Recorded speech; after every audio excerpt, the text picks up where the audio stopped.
Narito ka lang sa puso ko, kung ito'y pag-ibig na takot ay di nadama. Hi sir, pwede bang magtanong sa'yo? Oo, wala namang problema. Nakita kasi kita, medyo parang malalim yata ang iniisip mo. Medyo. Kung okay lang naman sa'yo sir, pwede bang ma-interview kita about life? Kung okay lang naman sa'yo.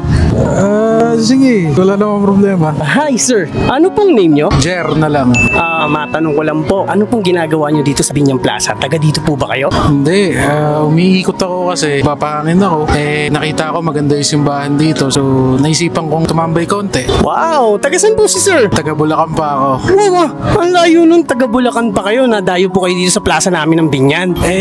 Maganda raw eh. So, nag-iikot-ikot lang talaga ako para matanggal yung mga iniisip. Parang may pinagdadaanan ka ngayon sa araw na to ah. Hindi lang sa araw na to. Maraming dala-dala ngayon. Mukhang may mga pupulot akong aral sa'yo, sir. Are you single or taken? Sadly, single. Single dad. Wow, single dad. Ilan ang anak niyo po? 2. Nagmahal ka na ba? Sobra. So, parang may halong sakit ah. Maraming sakit na dala yung pagmamahal. Oh. Anong pakiramdam na nagmamahal? Masaya, pero kasama kasi nung pagmamahal niya yung sakit. So, nasaktan ka na. Sobra.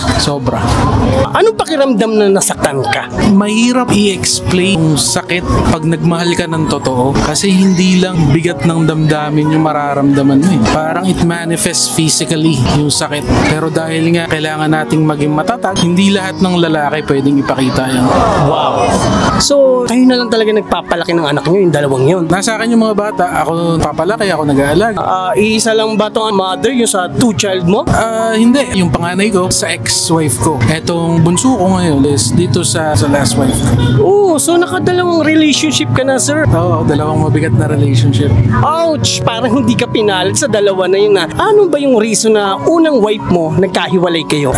Yun, cheating yun. Karoon ng iba.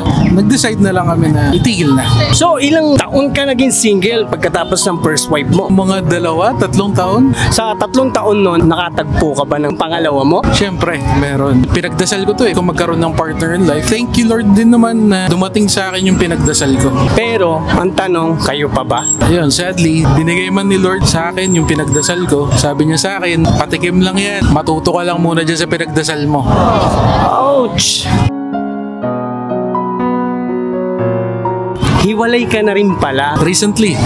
Kailan na kayo naghiwalay? Bale, almost 6 years kami nun. Etong nanay ng bunso ko, almost 3 months kaming hiwalay yan. So, bago lang yun, sir ah. Medyo fresh pa. So, kaya ka pala nandito sa Plaza ng Binyang para i-refresh yung sarili mo? Ngayong araw na to, dito sa simbahan ng Binyan sa plaza.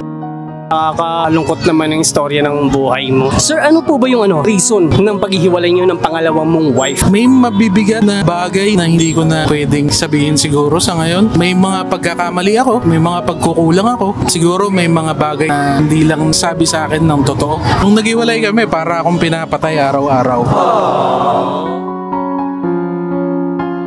Simula nung nag-desisyon siya na tama na, masakit. Dumaan tayo sa depression, hinahanap mo kung nasan yung self-worth mo. Ganun talaga buhay. So, na-depress ka, sir? Sobra. Nag-attempt ka ba na magpakamatay? Sadly, gusto mo nang matigil yung sakit, gusto mo na lang matapos, dadating ka sa puntong yun pagka nagmahal ka talaga ng totoo. Ano pangyayari sa buhay mo kapag inisip mo malulungkot ka? Malungkot naman na ako eh. Sagad na siguro to. Tulad ngayon, kakatapos lang ng Pasko, malungkot. Kasi nasanay na ako ng ganun. Kamusta naman yung Pasko mo? Malungkot. May mga bagay tayo na hindi na talaga mabalikan.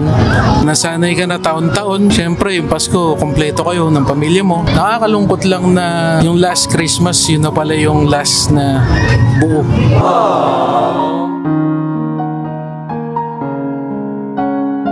So parang nagsisisi ka or nagtatampo ka dahil hindi nabuo dahil wala yung ex-wife mo? Nagtatampo, nagagalit, nasasaktan, nangihinayang kasi nag-expect ka na Pasko ngayon, baka naman sakaling mapagbigyan yung mga bata. Pero ganun talaga eh, medyo mahirap yung sitwasyon eh. Kailangan na lang nating intindihin din siguro. Sa ngayon, ano yung nagiging motivation mo sa buhay mo para malagpasan itong mga pagsubok na to? Ngayon, ang tinitignan ko na lang yung mga anak ko. Kasi at the end of the day, sila na lang yung forever ko. So hindi ka na naniniwala sa forever? Hindi siguro sa ngayon. Kasi okay naman na ako. Sana kung hindi ako naging mabuting asawa nga, sana maging mabuting ama naman ako.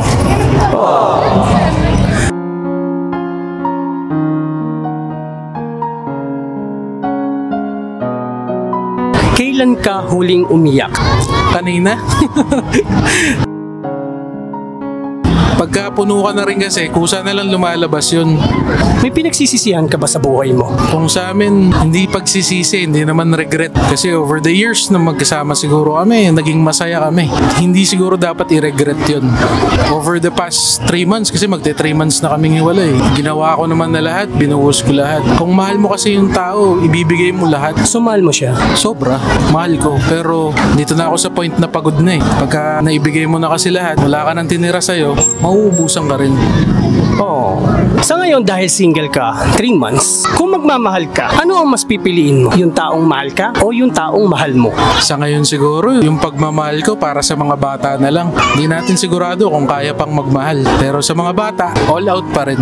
Ano yung natutunan mo sa heartbreaks mo ngayon? Hindi naman masamang ibigay mo lahat. Paglaban mo kahit alam mong talo, sugal lang kahit talo. Kasi at the end of the day, mauubos ka naman eh. Pag naubos ka na at alam mo nang nagawa mo na lahat, no regrets.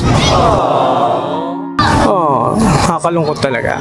If ever na mapanood niya yung video na to, yung ex-wife mo, ano yung gusto mong sabihin sa kanya? Yung huling message mo para sa kanya? Love, pasensya ka na sa lahat ng mga pagkakamali ko, mga pagkukulang ko. Salamat kasi alam ko naging masaya tayong dalawa over the years. Salamat kasi nakita ko yung mga paghihirap mo, sacrifices mo para sa amin. Salamat kasi ikaw yung pinagdasal ko dati. Binigay ka sa akin ni Lord. Pero siguro goodbye na rin. Sa tayo, malay mo balang araw maging okay pa. Sa ngayon siguro pahinga muna tayo. Let's focus on ourselves. Kasi alam ko ikaw na yung right person. Wrong time lang siguro talaga. Nakakalungkot talaga.